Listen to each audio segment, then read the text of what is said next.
লম্বু গাছে একটা লাগাতে হবে, আর একটু লাগবে। তোমার ওই মাটি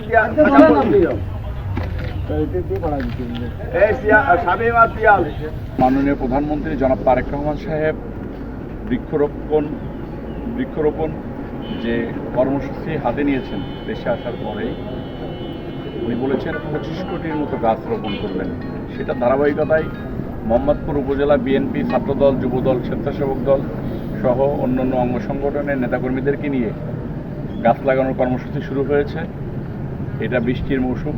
আমরা আমিনুর রহমান কলেজ ছাত্রদলের উদ্যোগে আজকে আমিনুর রহমান কলেজে লাগালাম। এই যে মসজিদের ইমাম সাহেবের কাছে গাছ হস্তান্তর করতেছি, আমরা দীঘা ইউনিয়নে যাচ্ছি, ওইখানে গাছ রোপণ করব।